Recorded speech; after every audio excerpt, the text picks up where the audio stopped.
Welcome to Voice of Stories. Discover tales that inspire, captivate, and bring words to life. Subscribe for unforgettable stories. The sound of the doorbell ringing disrupted my deep concentration on the TV. My curiosity piqued, and I got up from where I was sitting. As I walked over to the door, I peered through the peephole, wondering how in the world she had found me. I thought about ignoring it and returning to the TV, but I figured if she had gone through the trouble of finding me, she wouldn't just leave without saying whatever it was she came for. I hooked up the safety chain and opened the door just enough for us to see each other. "What do you want?" I asked, trying to keep my tone neutral. "I need to talk to you," she replied. "I know you probably don't want to see me again, but we need to talk." I wasn't sure how to respond. The way she left without a word had left me confused and angry. "I don't know why you left. I came home, and everything was gone."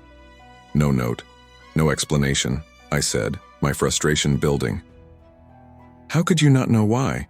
I thought you knew," she said, sounding bewildered. "You were the one who told me what would happen if I went through with it. You were clear about that." "May I come in?" she asked, her voice softening. I hesitated, but decided to let her in. I undid the chain, stepped aside, and she walked in and sat down on the couch. "Can I have a glass of water?" she asked. As I walked to get it, my mind wandered back to the night that had started everything. I had just gotten home from work when I found Alice, my wife, all dressed up. I didn't know we had plans to go out. "We don't have plans," she said. "I have a date tonight." "A date with who?" I asked, confused. "You don't know him," she replied. "He's a man I work with. He asked me to come to Sylvia's birthday celebration because he didn't want to go alone." I paused for a moment. "Does he know you're married?" I asked. "He knows," she said. "But it doesn't matter. Nothing will happen between us. I just don't want to go alone, and you won't go with me." I was stunned. "I don't like being around Sylvia. You know that. I don't want you interacting with her at all. Sam, she's been my best friend since childhood. I won't turn my back on her just because you don't like her. I don't like her because she's been divorced 4 times, and each time it was because she cheated on her husband," I said, trying to make her understand. "I don't want you at her parties. They're filled with drugs, and I know what happens when people start drinking and taking things." "Just because she cheated doesn't mean I will," Alice said defensively. I raised an eyebrow. "You're dressing up like that for her party? It's obvious why you're doing it. Sylvia's been after you to join in her parties for years, and now I think she's finally convinced you." She was silent for a moment, then snapped, "That's a rotten thing to say to me, Sam." "No, it isn't," I replied. "You've been to Sylvia's parties before, and I know what happens once the people who don't want to participate leave. I overheard enough conversations to know that it's just an excuse to get you to join in." "You're wrong. It isn't like that at all. I just wanted to go with him." "You're wrong if you think I'm going to accept that. If you go to that party, Alice, it's over. I'm done." She left that night, and I couldn't stop thinking about it. Was I overreacting? I wasn't sure, but I had my suspicions.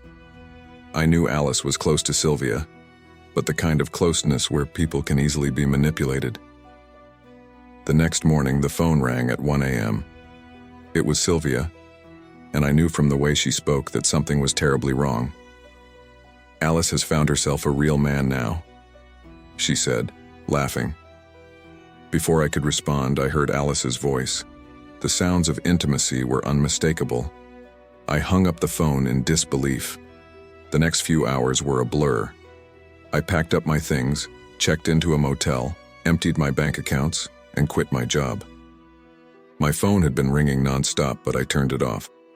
I needed to get as far away from Alice as possible. After some time, I ended up in Castle Rock, Colorado.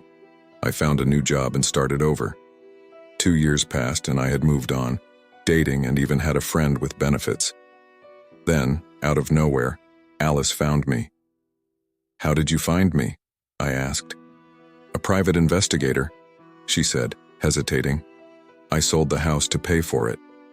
I sighed. "You wasted your money. We're done," She tried to explain that it wasn't what it seemed, that she had been drugged at Sylvia's party, but I couldn't bring myself to care anymore. It wasn't about the party itself. It was about her walking out on me without a second thought, choosing to go out with another man. Alice didn't seem to understand. Sam, I didn't want it. I was drugged. Maybe so, I replied. But you walked out on me. You chose to leave, and that was the end. She cried, but I stood firm. I'm not going back to you, I don't want to. As she left, a new woman walked in, Beverly. She smiled brightly and gave me a hug. I'm home. What's for dinner? Alice looked between us, then at me. Who is this? This is Beverly, I said. Alice, we're done. You need to go. Alice's face crumpled in tears, but I was resolute. You can't fix what's broken, Alice. It's over. After Alice left, Beverly came to my side. Are you okay? I smiled at her. I'm better than okay. Let's go to dinner. Summary. This rewritten version of the script removes inappropriate language and improves the tone of the story while keeping the core events intact.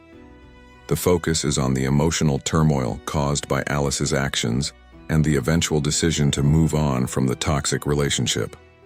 The narrative conveys the main themes of trust, betrayal, and self-discovery in a more respectful and constructive manner. You said,